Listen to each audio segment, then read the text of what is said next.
Hello students, so let's start our today's topic. हमारा आज का टॉपिक है controller and auditor general of India, the most important office of Indian constitution as said by doctor B R Ambedkar. तो doctor B R Ambedkar के कहने के अनुसार जो सबसे इम्पॉर्टेंट ऑफिस है वो है कैग का ऑफिस। कैग के बारे में हम काफ़ी समय से करते आ रहे हैं, बस इसका हम बस एक वर्ड सुन लेते हैं, कैग कैग कैग, जब से हमने इसको स्टार्ट किया है। तो ये बेसिकली है क्या, ये कैग क्या करता है ये?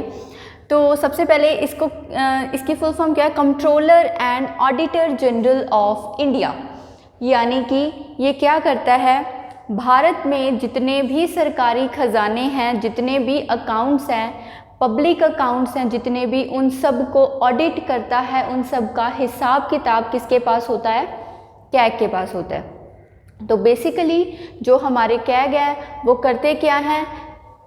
सेंटर के अकाउंट्स की और स्टेट्स के अकाउंट की, और ऐसी कुछ बॉडीज़ जिनको सेंटर और स्टेट के रेवेन्यू से पैसा जा रहा है, वहाँ से वो फाइनेंस हो रही हैं, इन सब जो बॉडीज़ होती हैं, इनके खजानों की, इनके अकाउंट्स की ऑडिट करना, ये ही मेन फंक्शन होता है कैग का।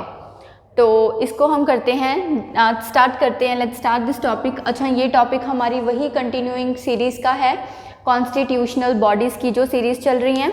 तो कॉन्स्टिट्यूशनल बॉडीज़ में ये लास्ट बॉडी है। इससे पहले हमने election commission, UPSC, SPSC, finance commission, attorney general, advocate general, national commission for SC, national commission for ST and OBC, वो सब रिलेटेड थे।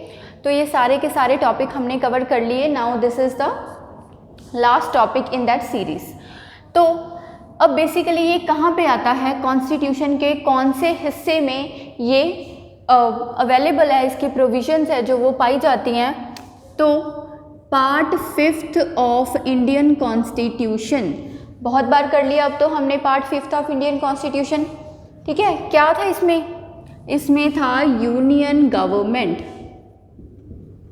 केंद्र की सरकार। केंद्र की सरकार के बारे में, यूनियन गवर्नमेंट के बारे में जो प्रोविजंस हैं वो कौन से पार्ट में आती हैं? पार्ट 5 में आती हैं। और इसमें कितनी आर्टिकल्स आते हैं? 52 से लेके 151 तक आर्टिकल्स इसमें आते हैं। तो मैंने आपको बोला था कि ये जो पार्ट 5 है ये आगे 5 चैप्टर्स में डिस्ट्रीब्यूट हुआ है। अब कौन से 5 चैप्टर्स हैं? चैप्टर 1 जिसमें हम क्या पढ़ते हैं? एग्जीक्यूटिव। ठीक है। अच्छा, इसमें कौन कौन से आर्टिकल्स आते हैं? 52 से लेके 78 तक। उसके बाद नेक्स्ट आता है चैप्टर 2।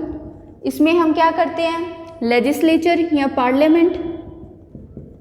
ठीक है, पार्लियामेंट करते हैं। इसमें कौन से आर्टिकल्स आते हैं? 59 से लेके 122 तक।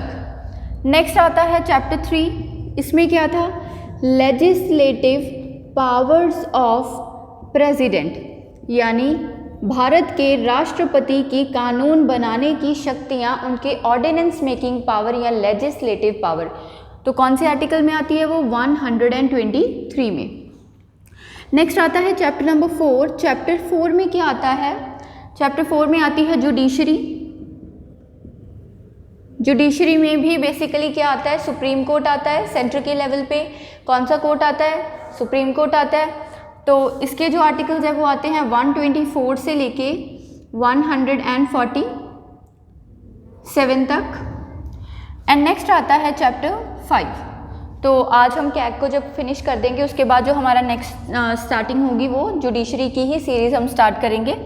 तो चैप्टर नंबर 5, चैप्टर 5 में आता है कैग। तो कैग कहाँ पे आता है?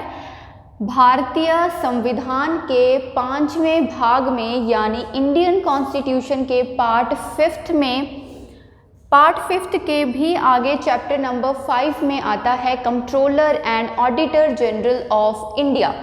और इसकी जो प्रोविजंस हैं वो आगे 4 आर्टिकल्स में आती हैं। कौन कौन से 4 आर्टिकल्स हैं वो? 148, 149, 150 एंड 151।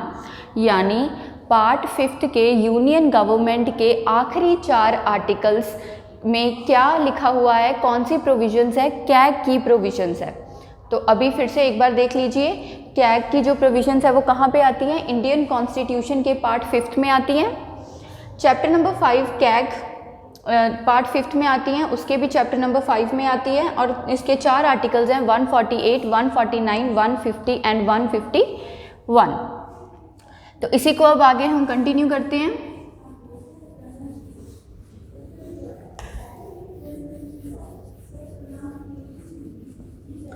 तो अब जो कैग है, भारत में एक ऐसी पोस्ट होनी चाहिए, एक controller and auditor general of India का ऑफिस होना चाहिए। तो ये कहाँ पे लिखा हुआ है? आर्टिकल 148। तो कहाँ पे ये चीज़ लिखी हुई है कि एक इंडिपेंडेंट ऑफिस होना चाहिए कैग का। तो इंडिपेंडेंट ऑफिस ऑफ कैग कौन से आर्टिकल में ये चीज़ लिखी हुई है? 148 ऑफ द इंडियन कॉन्स्टिट्यूशन में सिर्फ इतना लिखा हुआ है कि भारत में एक ऐसा ऑफिस होना चाहिए कैग का जो कि इंडिपेंडेंट हो। अगर इंडिपेंडेंट की बात करें तो यूपीएससी भी इंडिपेंडेंट था, एसपीएससी भी इंडिपेंडेंट था, then election commission of India भी इंडिपेंडेंट था। तो इंडिपेंडेंट होने का क्या मतलब होता है? हमने उस टाइम भी पढ़ा था कि उनका जो ऑफिस है, उनके अंदर जो अपॉइंटमेंट्स होंगी, जो रिमूवल्स होंगी, उनमें उन्हीं के मेंबर की इन्वॉल्वमेंट रहती है। वो जो मेंबर्स होते हैं वो सिर्फ अपने ही कमीशन में काम करते हैं। जब वो वहाँ से रिटायर हो जाते हैं तो उसके बाद वो बाहर जाके काम नहीं करते। तो इस तरह से बहुत सारी कंडीशंस होती हैं। उनके पास सिक्योरिटी ऑफ टेन्योर होता है, उनकी जो सैलरीज होती हैं वो चार्ज होती है कंसोलिडेटेड फंड ऑफ इंडिया से।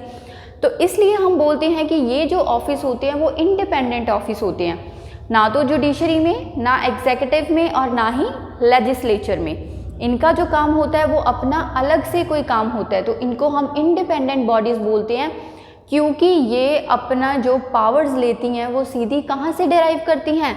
कॉन्स्टिट्यूशन से डिराइव करती हैं। कोई पार्लियामेंट में कोई एक्ट नहीं बना इनको बनाने के लिए। ये सीधी की सीधी अपनी पावर्स को कहाँ से डिराइव करती हैं? कॉन्स्टिट्यूशन से डिराइव करती हैं। तो ये इंडिपेंडेंट बॉडीज़ होती हैं। तो जो हमारे कैग की ऑफिस है, जो हमारा कैग का ऑफिस है वो भी क्या है? एक इंडिपेंडेंट ऑफिस है और ये ऑफिस होना चाहिए।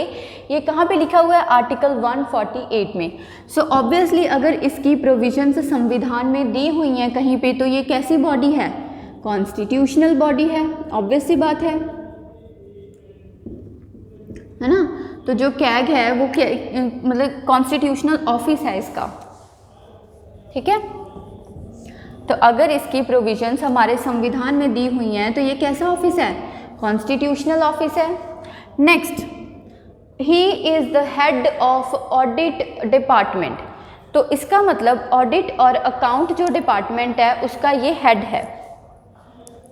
तो he is the head of audit and account department of India.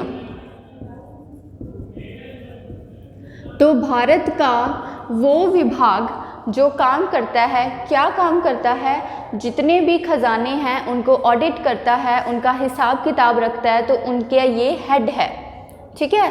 सो जो कैग है वो किसका हेड है? Audit and account department of India, ठीक है। भारत का ऐसा विभाग जो कि क्या करता है? ऑडिटिंग करता है, जो अकाउंट्स होते हैं उनका हिसाब किताब रखता है। वो सारे डिपार्टमेंट का जो हेड होता है वो कौन होता है? कैग होता है, हमारा controller and auditor general of India. Next आता है ही is the guardian of public purse.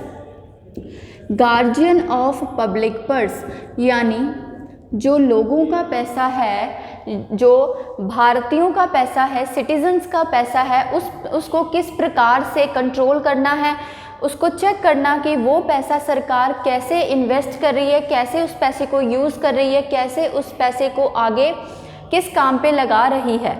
तो वो सारा काम कौन करता है? कैग करता है। तो इसका मतलब जो लोगों का पैसा है वो अच्छी जगह पे लग रहा है या नहीं लग रहा, सरकार उसका अच्छे से इस्तेमाल कर रही है या नहीं कर रही, प्रोडक्टिव वे में उसको यूज़ कर रही है या नहीं कर रही। सो ये सारे काम कैग करता है। सो इसका मतलब वो क्या है? गार्जियन ऑफ पब्लिक पर्स, यानी लोगों के पैसे को ये इंश्योर करता है कि गवर्नमेंट उसका बेस्ट से बेस्ट यूज़ करे। ठीक है। So he is the guardian of the public purse in India. Next आता है, इनके बारे में किसी ने बोला था कि ये मोस्ट इम्पॉर्टेंट ऑफिस है भारत का। ठीक है, किसने बोला था? Doctor BR Ambedkar. So as doctor BR Ambedkar ने क्या बोला था?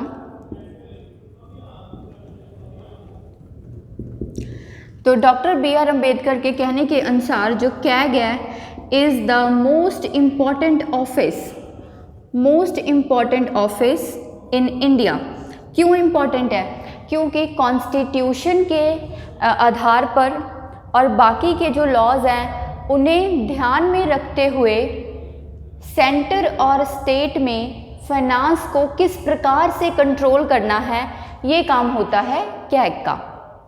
आई रिपीट, संविधान यानी कॉन्स्टिट्यूशन और बाकी के लॉज को आधार में रखते हुए, उनको देखते हुए, उनको मद्देनज़र रखते हुए जो सेंटर है और स्टेट है उसमें फाइनेंस को किस प्रकार से कंट्रोल करना है, किस तरह से जो पैसा है वो कंट्रोल होना चाहिए सेंटर में और स्टेट में।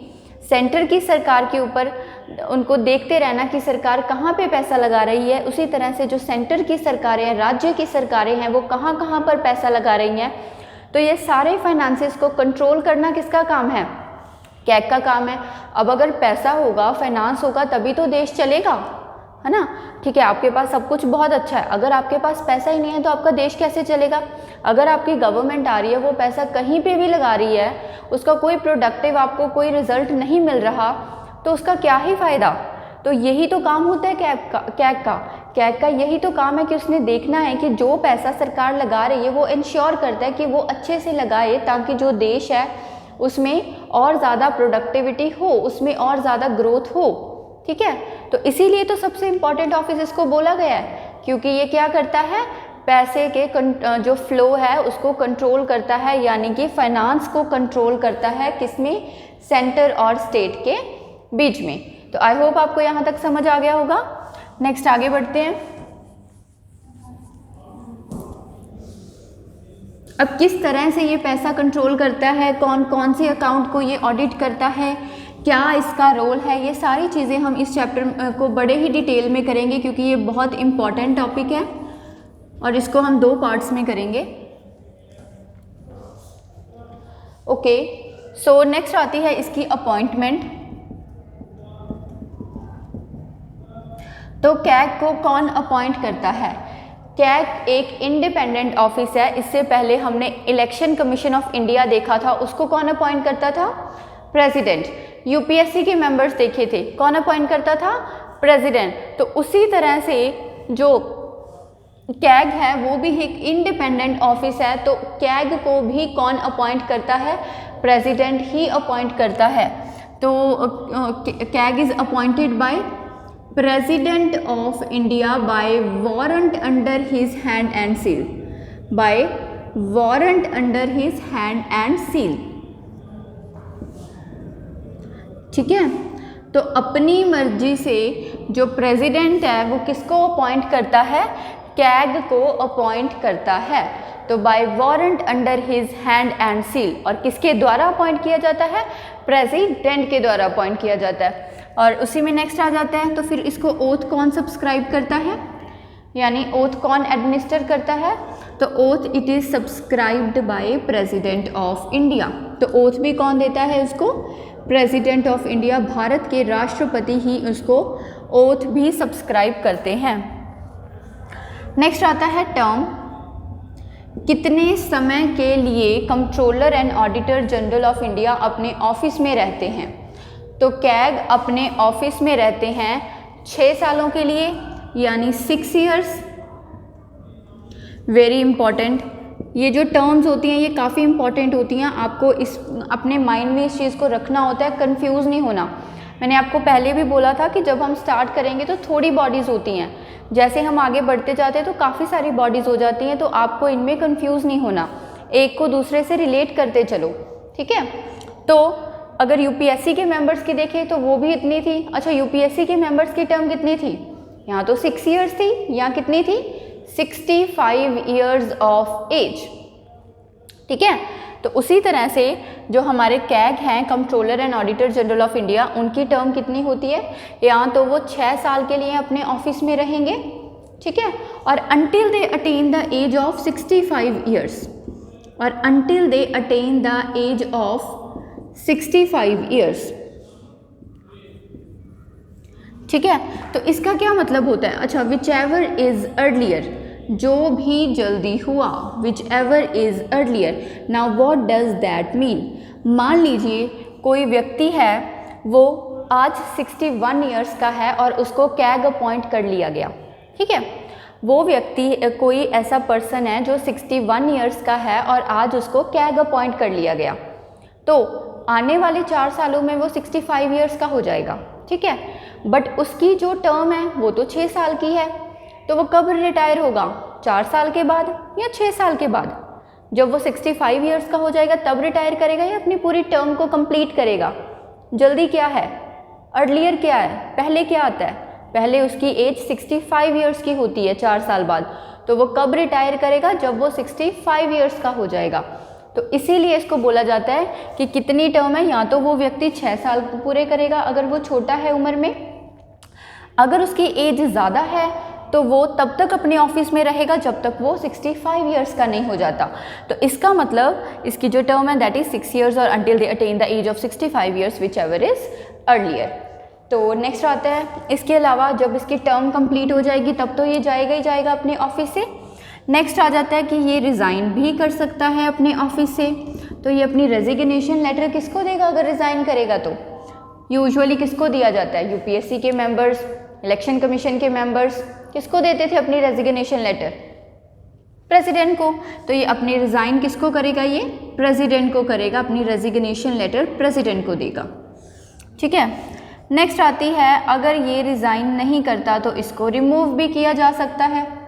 अगर लगता है कि जो हमारा कैग है वो अच्छे से काम नहीं कर रहा, या फिर वो मिसबिहेव कर रहा है, या फिर वो इनकेपेबल है, तो ऐसे ग्राउंड्स पर उनको रिमूव भी किया जा सकता है। तो उनको रिमूव कौन करता है, रिमूव भी प्रेसिडेंट करता है। बट रिमूवल किस तरीके से होता है इसको अब हम करते हैं। तो उससे पहले आप इसका स्क्रीनशॉट ले लीजिए।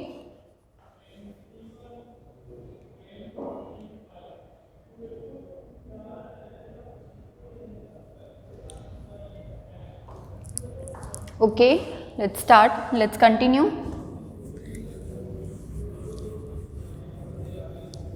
तो अब इसकी रिमूवल कैसे होती है,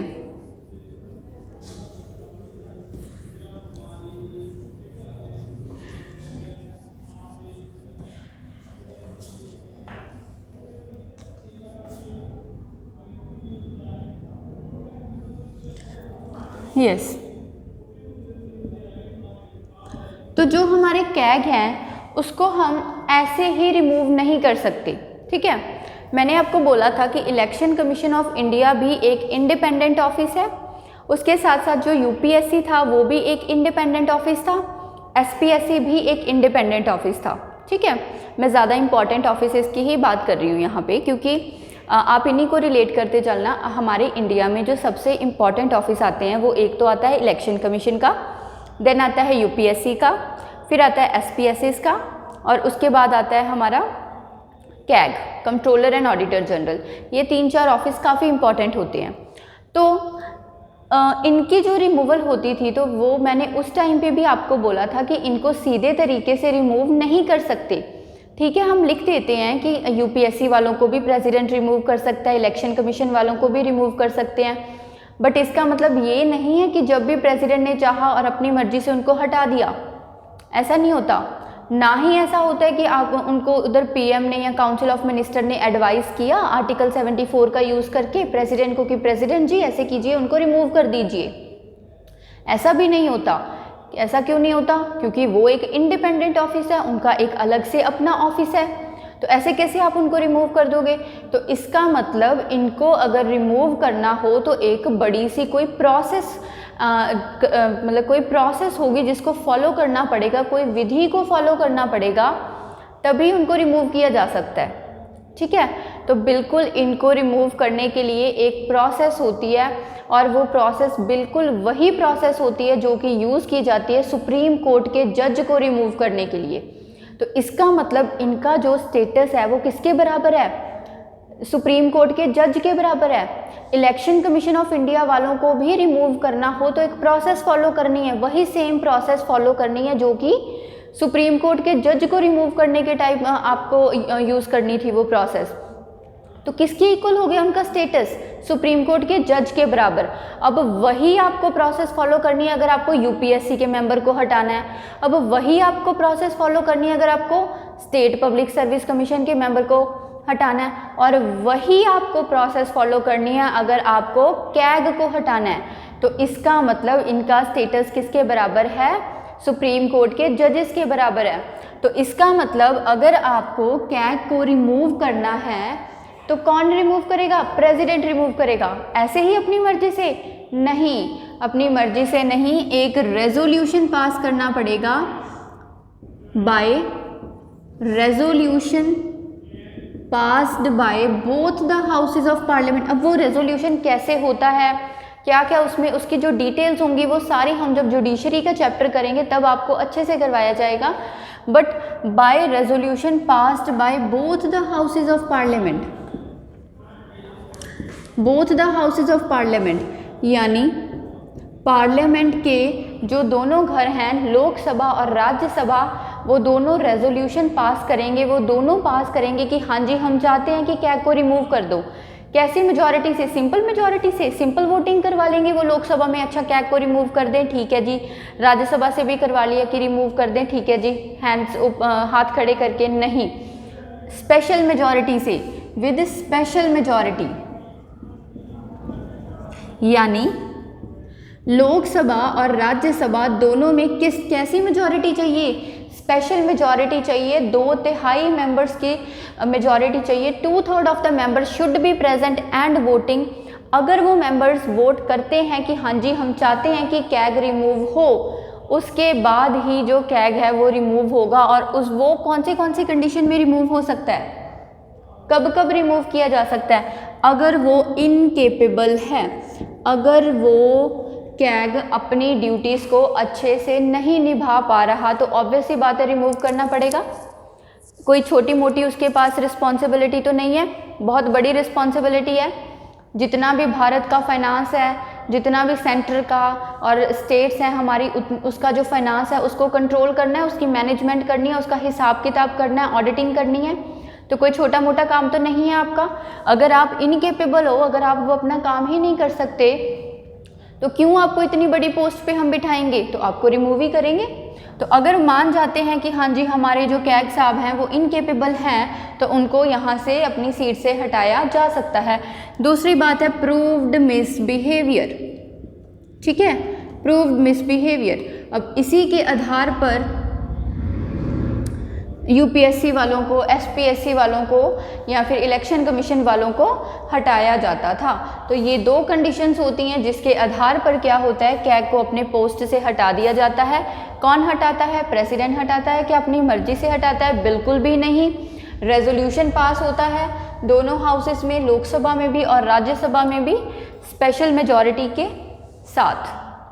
अच्छा, हमारे कैग है कौन एट प्रेजेंट? जो हमारे कैग हैं वो कौन है?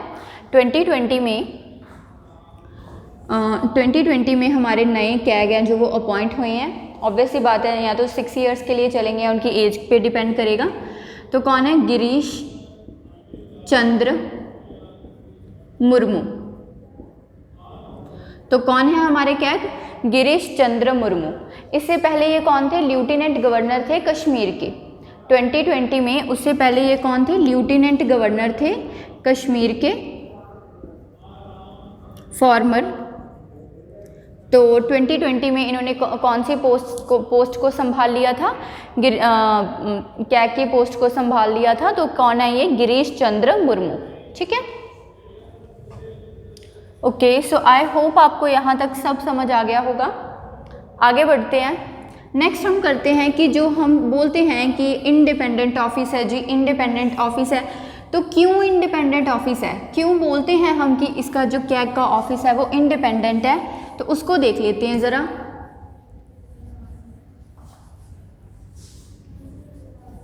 ओके, सो इंडिपेंडेंस, आप बोलते हो कि कैग का ऑफिस इंडिपेंडेंट है, तो क्यों है इंडिपेंडेंस ऑफिस?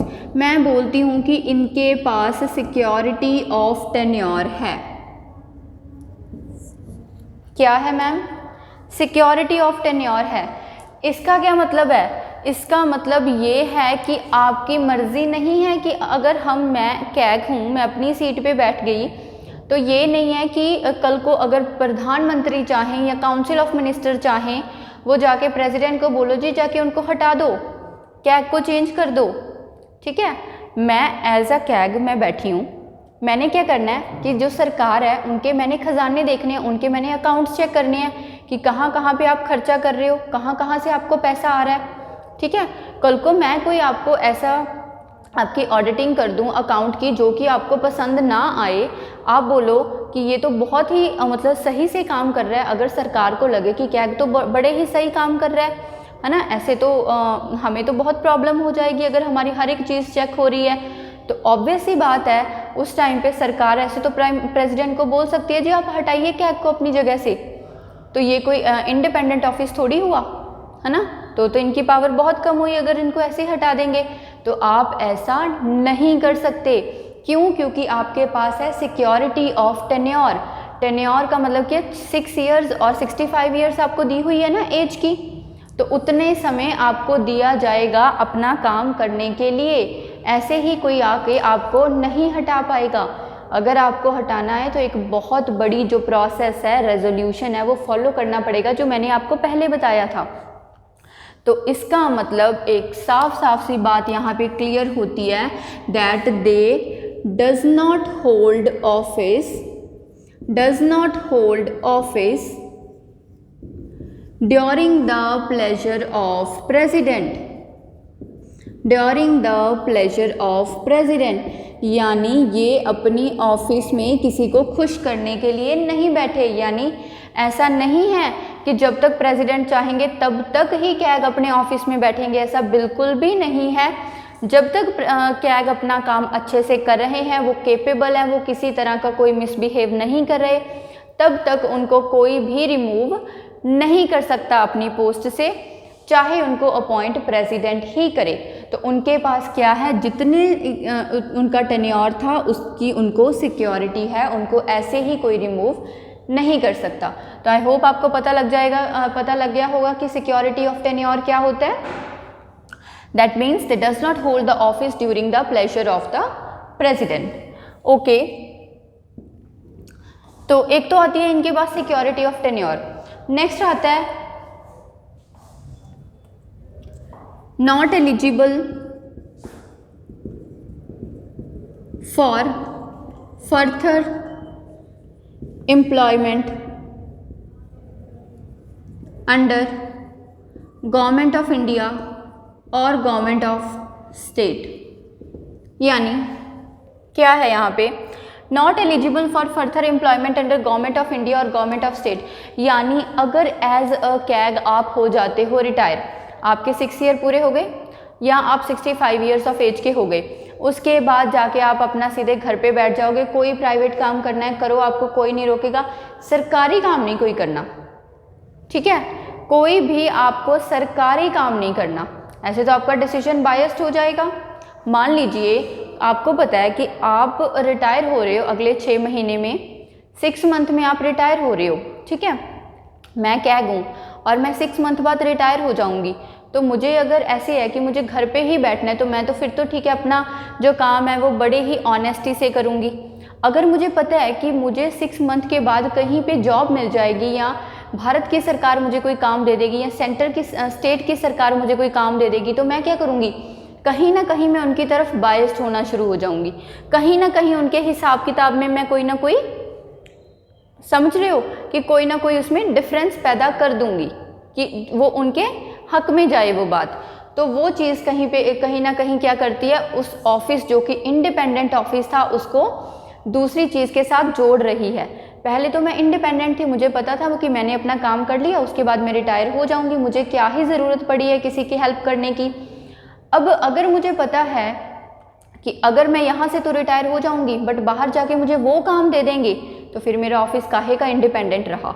ठीक है, फिर तो वो तो ऑफिस ऐसे हुआ ना कि उनके साथ मैं है, मतलब कि यहाँ से गई तो वो मुझे सीट दे देंगे। ठीक है, तो इसका मतलब जो हमारा कैग है वो not eligible for further employment under government of India and government of state. जब वो रिटायर हो जाएगा तो वो गवर्नमेंट ऑफ इंडिया या गवर्नमेंट ऑफ स्टेट के अंडर काम नहीं करेगा। क्यों नहीं करेगा जी? इंडिपेंडेंट ऑफिस है, फिर से वही बात, इंडिपेंडेंट ऑफिस है, नहीं काम करेगा। नेक्स्ट आती है जो इनकी सैलरीज होती हैं या राइट्स होते हैं, cannot be altered to their disadvantage. Now what does that mean? इसका मतलब ये हुआ कि जब मैं कैग अपॉइंट हो रही हूँ तो मुझे बोला गया था जी आपको इतनी सैलरी मिलेगी, आपको ये राइट्स मिलेंगे, और मैं आज कैग बन गई और 1 साल बाद आप बोल रहे हो जी आपकी सैलरी यहाँ से ये हो जाएगी और आपके जो राइट्स हैं वो 2-4 राइट्स आपको अब कम मिलेंगी। तो क्या ये सही बात है? अरे उनका इंडिपेंडेंट ऑफिस है, अरे आप वहाँ पे इंटरफेयर नहीं कर सकते, आप उनके राइट्स को कैसे कम करोगे? नहीं कर सकते आप, उनका इंडिपेंडेंट ऑफिस है। जब वो व्यक्ति अपनी सीट पे जाकर बैठ गया, जब वो व्यक्ति कैग की सीट पे बैठ गया, तो जो सैलरी पहले डिसाइड हुई थी 6 साल के लिए वो देनी ही पड़ेगी। जो राइट्स पहले डिसाइड हुए थे वो 6 इयर्स के लिए उसको देने ही पड़ेंगे। आप उसको चेंज नहीं कर सकते, आप उसको कम नहीं कर सकते। ठीक है, तो जो उसकी सैलरीज होंगी या उनके जो राइट्स होंगे that cannot be altered to their disadvantage. ठीक है, ठीक है, आप उस जब तक वो ऑफिस में बैठे हैं उनकी सैलरी बढ़ानी है बढ़ा दीजिए, कोई प्रॉब्लम नहीं है, राइट्स और देने हैं दे दीजिए, कोई प्रॉब्लम नहीं है। कम नहीं कर सकते, सैलरीज कम नहीं कर सकते, और क्या राइट्स कम नहीं कर सकते, उतने तो देने ही पड़ेंगे जितना प्रॉमिस किया था पहले। नेक्स्ट जो बात आती है वो आती है, नेक्स्ट आता है सैलरीज जो होती हैं या अलाउंसेस होती हैं। सैलरी अलाउंसेस भी क्या बात करें, जितने भी एक्सपेंसेस होते हैं, entire expenses of the office, entire expenses of the office, यानी कैग के ऑफिस में जितने भी खर्चे होते हैं, जितने भी एक्सपेंडिचर होते हैं, मे इट बी सैलरीज, ठीक है, मे इट बी अलाउंसेस, ठीक है, may it be the pensions, जो पेंशंस लगती हैं सबकी, तो जितने भी खर्चे होते हैं वो सारे के सारे क्या होते हैं, charged on consolidated fund of India. Consolidated fund of India क्या? भारत का सरकारी खजाना। तो जो कंसोलिडेटेड फंड ऑफ इंडिया है वहाँ से इनकी जो सैलरीज होती हैं वो चार्ज होती हैं। तो मैंने आपको पहले भी बोला था कि सैलरीज चार्ज का क्या मतलब होता है कि वहाँ पे पार्लियामेंट में वोटिंग नहीं होती क्या उनको सैलरी दें या नहीं दें, इस तरह की कोई भी वोटिंग नहीं होती। जो उनकी सैलरी है जब भी उनका समय आएगा, 1 मंथ कंप्लीट हुआ, उनकी सैलरी देनी है, तो 1 मंथ के अंदर ऑटोमेटिकली जो उनकी सैलरी है वो वहाँ से कंसोलिडेटेड फंड ऑफ इंडिया से निकलेगी और उनके पर्सनल अकाउंट्स में चली जाएगी। तो इसका मतलब वहाँ पे पार्लियामेंट बहस नहीं करने बैठेगी, सैलरी दें नहीं दें, ज़्यादा दें कम दें, नहीं। तो इसका मतलब इस पे वोट ऑफ पार्लियामेंट है जो वो नहीं होती, वोट ऑफ पार्लियामेंट यहाँ पे नहीं होती, और उनकी जो सैलरीज होती हैं वो क्या होती हैं, चार्ज होती हैं कंसोलिडेटेड फंड ऑफ इंडिया से, not subject to vote of parliament.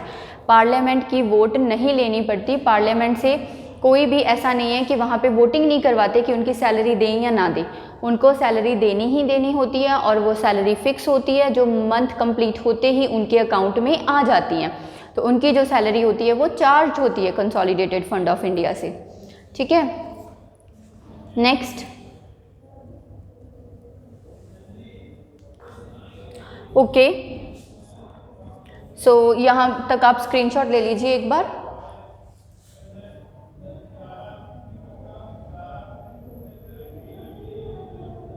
Okay, आगे बढ़ते हैं।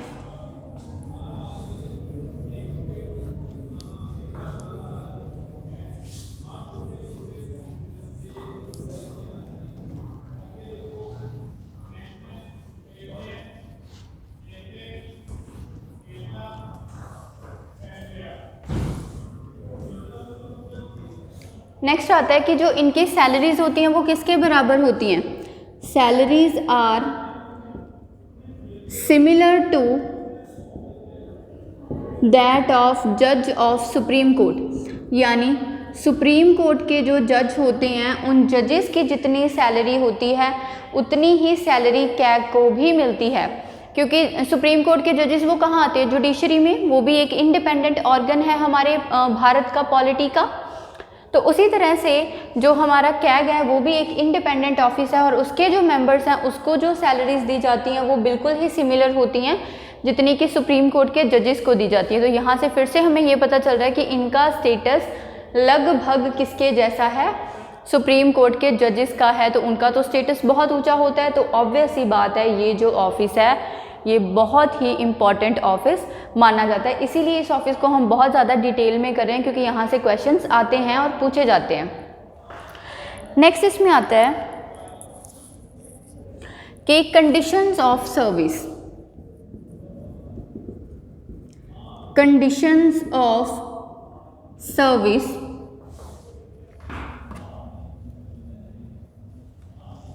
Okay, condition of service of the persons working in audit and account department। अब देखिए ध्यान से, अब जो लोग, अब कैग तो हेड है, अगर ऑडिट एंड अकाउंट विभाग की बात करोगे, ऑडिट एंड अकाउंट का जो डिपार्टमेंट है उसकी बात करोगे तो इसका हेड तो हमारा कैग होता है, controller and auditor general of India. But बाकी के जो मेंबर इस डिपार्टमेंट में काम करते हैं और उनकी क्या क्या कंडीशंस होंगी सर्विस के लिए, ठीक है, मतलब कौन कौन सी कंडीशंस उनको फॉलो करनी पड़ेगी अगर उनको इस डिपार्टमेंट में काम करना है, तो वो कौन स्पेसिफाई करता है, वो स्पेसिफाई तो करता है president, are determined by president. बताता कौन है, प्रेसिडेंट ही बताता है, are determined by president. But किससे कंसल्ट करने के बाद, किसको कंसल्ट करने के बाद बताता है, after consultation with CAG, after consultation with CAG, यानी पहले कैग से कंसल्ट करेगा, कैग से बात करेगा और फिर ही जो कैग के डिपार्टमेंट में जो लोग काम कर रहे हैं, कैग का कौन सा डिपार्टमेंट है, ऑडिट एंड अकाउंट वाला डिपार्टमेंट किसका है, कैग का ही तो है, कैग ही तो हेड है इस डिपार्टमेंट का। तो कैग के डिपार्टमेंट में जितने भी लोग काम कर रहे हैं उनको कौन कौन सी कंडीशंस फॉलो करनी पड़ेगी ये बताएगा तो ऑफिशियली प्रेसिडेंट, बट किसके कहने पर, किससे कंसल्ट करने के बाद, कैग से कंसल्ट करने के बाद, यानी कैग खुद डिटरमाइन करेगा कि मेरे मेंबर, मेरे जो अंडर काम कर रहे हैं लोग वो कौन कौन सी कंडीशन को फॉलो करेंगे। इसके अलावा कौन कौन से जो एडमिनिस्ट्रेटिव फंक्शंस या एडमिनिस्ट्रेटिव पावर्स देनी है कैग को, वो भी कौन डिटरमाइन करता है, प्रेसिडेंट ही डिटरमाइन करता है, बट किससे कंसल्ट करने के बाद, कैग से कंसल्ट करने के बाद। तो कैग की जो एडमिनिस्ट्रेटिव पावर्स होती हैं वो भी डिटरमाइन तो ऑफिशियली, यानी ऑफिशियली कहने के लिए तो प्रेसिडेंट बोलता है, बट किससे कंसल्ट करने के बाद, कैग से ही कंसल्ट करने के बाद, यानी अपनी खुद की एडमिनिस्ट्रेटिव फंक्शंस भी मैं खुद ही बताऊंगी, ठीक है। तो यही बात इसमें होती है, ओके। तो यहाँ तक जो हमारा इंडिपेंडेंस वाला टॉपिक था वो यहाँ तक कंप्लीट होता है। सो नेक्स्ट देखते हैं, नेक्स्ट आता है role of CAG, role of CAG.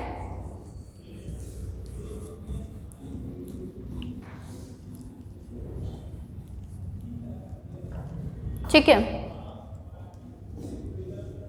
Role of CAG.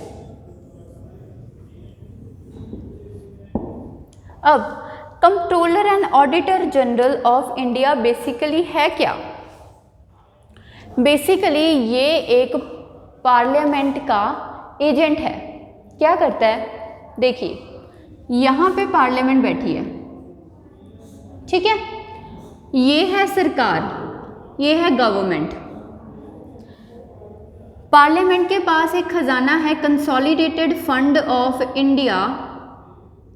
जब बजट बनता है तो कंसोलिडेटेड फंड ऑफ इंडिया से, ओके मैं थोड़ा और क्लियर कर देती हूँ। देखिए ये है पार्लियामेंट, लोकसभा, राज्यसभा, इनके पास है कंसोलिडेटेड फंड ऑफ इंडिया। इनके पास सरकारी खजाना है। जब बजट पेश होता है तो जो गवर्नमेंट है वो क्या करती है? कंसोलिडेटेड फंड ऑफ इंडिया से पैसे लेती है, जिसको हम बोलते हैं एप्रोप्रिएशन एक्ट पास होता है, एप्रोप्रिएशन एक्ट। तो एप्रोप्रिएशन एक्ट में क्या होता है कि जो गवर्नमेंट है वो क्या करती है? वो एक बजट बना के देती है कि लास्ट ईयर हमने इतना जो खर्चा था वो किया था, एक्सपेंडिचर किया था, इतने रेवेन्यूज़ आए थे, इतना हमारा एक्सपेंडिचर हो गया। आने वाले साल में हमें ये एक्सपेक्टेड है कि हम इतना एक्सपेंडिचर करेंगे और यहाँ से हमें पैसा आ सकता है, तो हमें एक्स्ट्रा इतना पैसा और चाहिए नेक्स्ट ईयर खर्चा करने के लिए। तो वो पैसा कहाँ से आता है? कंसोलिडेटेड फंड ऑफ इंडिया से। जब पूरे बजट की डिस्कशन हो जाती है, बजट पूरा पेश हो जाता है, तो लास्ट में क्या होता है? पार्लियामेंट में एक्ट पास होता है जिसको बोलते हैं एप्रोप्रिएशन एक्ट। उससे क्या होता है? एप्रोप्रिएशन एक्ट पास होता है और वहाँ से क्या होता है? जो कंसोलिडेटेड फंड ऑफ इंडिया है वहाँ से पैसे बाहर निकाल लिए जाते हैं और किसको दे दिए जाते हैं? गवर्नमेंट को। अब जो पैसा गवर्नमेंट खर्च कर रही है, ठीक है, अब ये जो पैसा यहाँ से आया ये किसका पैसा है? गवर्नमेंट का पैसा है, लोगों का पैसा है, सिटीजन्स का पैसा है। ये पैसा सरकार कहाँ पे लगा रही है, कितना लगा रही है, कितनी बार लगा रही है, कब कब लगा रही है, ठीक है। तो कौन डिसाइड करेगा? कौन डिसाइड करता है इसको? पार्लियामेंट डिसाइड करती है, ठीक है? नहीं। अब पार्लियामेंट चाहती है कि हमें पता चले कि जो सरकार है, जो हमारी गवर्नमेंट है, वो कितना खर्चा कर रही है। पार्लियामेंट चाहती है इस चीज़ का उसको पता चले, तो इसलिए पार्लियामेंट ने एक ऑफिस है जो पार्लियामेंट के लिए ये काम कौन करता है? कैग करता है। तो जो कैग है हमारा, वो ये काम पार्लियामेंट को करके देता है। कौन सा काम करके देता है कि आप बताइए, आप नज़र रखिए ज़रा, जो हमने पैसा सरकार को दिया है वो पैसा कहाँ पे लगा रही है। तो यही काम होता है किसका? कैग का काम। तो इसका मतलब जो हमारा कैग है वो क्या होता है? एजेंट होता है ऑफ पार्लियामेंट। किसका एजेंट होता है? पार्लियामेंट का एजेंट होता है। तो इसका मतलब ये जो ऑडिटिंग कर रहा है इनकी, वो किसके बिहाफ पर कर रहा है? इनके बिहाफ पर। किनको करनी थी ऑडिटिंग? इनको करनी थी, बट कर कौन रहा है? ये कर रहा है। किसकी जगह पर? पार्लियामेंट की जगह पर। तो ये ऑडिटिंग जो करता है, तो ऑडिटिंग किसके बिहाफ पर करता है? On behalf of parliament. तो ये जो ऑडिट करता है ये किसके बिहाफ पर करता है? On the behalf of parliament. Parliament के बिहाफ पर ही ये जो ऑडिटिंग है ये की जाती है। तो क्योंकि ये पार्लियामेंट का एजेंट है, क्योंकि ये ऑडिटिंग पार्लियामेंट के कहने पे करता है, पार्लियामेंट के बिहाफ पे करता है, तो ये अब किसको आंसरेबल होगा अपने कामों के लिए? किसको रिस्पॉन्सिबल होगा? ये रिस्पॉन्सिबल होगा पार्लियामेंट को। तो he is only responsible to parliament. तो जो भी इसने काम करना है उसकी जो रिस्पॉन्सिबिलिटी है, जो उसकी आंसरेबिलिटी है वो किसको देनी है? पार्लियामेंट को देनी है। तो इसका मतलब ये किसको रिस्पॉन्सिबल है? To the parliament. So CAG is the agent of parliament, does auditing on the behalf of parliament, is responsible to parliament. Okay, यहाँ तक समझ आ गया आपको? नेक्स्ट चलो आगे। ओके,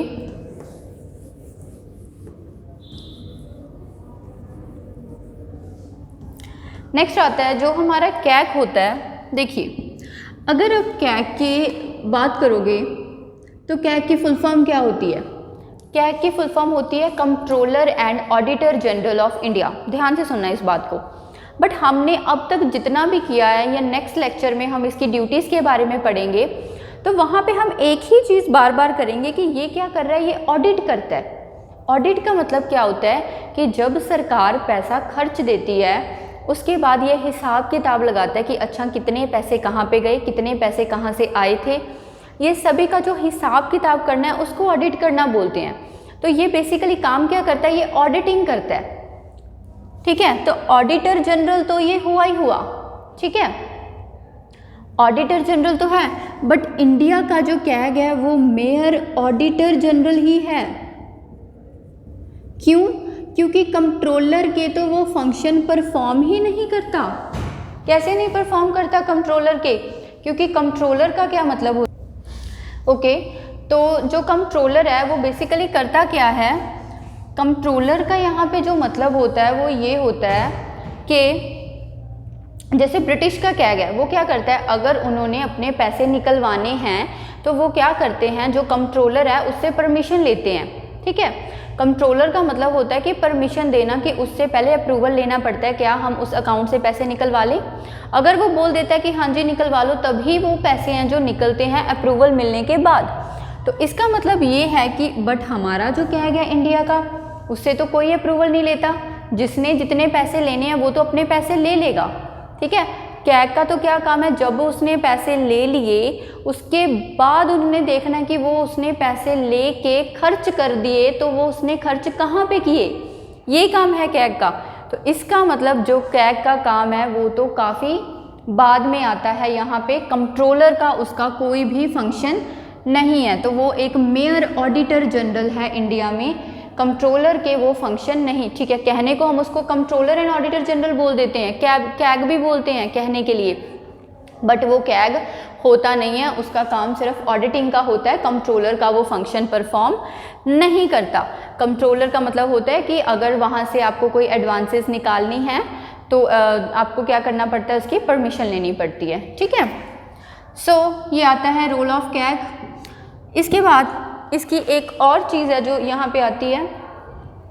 अब सपोज मान लीजिए कि सरकार है, ठीक है, जब ये सरकार अपनी एडवांसेस कर रही हैं उस समय पे कैग कुछ नहीं करता, कैग सिर्फ उसको मॉनिटर करता रहता है, देखता रहता है। जब इसने पूरा खर्चा कर दिया अपना, उसके बाद कैग इसको देखता है कि अच्छा आपने इतना सारा खर्चा कर दिया, तब उसकी ये विल होती है, वो कमेंट कर भी सकता है इनकी एक्स्ट्रावेजेंस पे कि आपने इतना खर्चा किया, क्यों किया, है ना, मतलब कमेंट कर सकता है वो। ठीक है, तो इसका मतलब जो कैग है कैन कमेंट ऑन एक्स्ट्रावेजेंस, या अगर इसको लगता है कि वेस्टफुल, कि जो गवर्नमेंट है वो ऐसे ही पैसा वेस्ट कर रही है, कोई इतनी ज़रूरत नहीं थी वहाँ पे पैसा लगाने की बट गवर्नमेंट ने लगा दिया, तो वो वहाँ पे कमेंट कर सकता है, बोल सकता है कि यार क्यों कर रहे हो ऐसा। तो कैन कमेंट ऑन द एक्स्ट्रावेजेंस और वेस्टफुल एक्सपेंडिचर। तो यहाँ पे वेस्टफुल एक्सपेंडिचर में वो क्या कर सकता है, कमेंट कर सकता है। तो इसके साथ साथ जो हमारा रोल है, ये वाला टॉपिक भी यहाँ पे कंप्लीट होता है। तो इसके बाद कैग की क्या क्या ड्यूटीज़ होती हैं, क्या क्या फंक्शंस होते हैं, कौन सी रिपोर्ट्स होती हैं, किसको देता है, ये सारी हम पार्ट 2 में करेंगे। आज के लिए इतना ही। आई होप आपको समझ आया होगा। Thank you so much.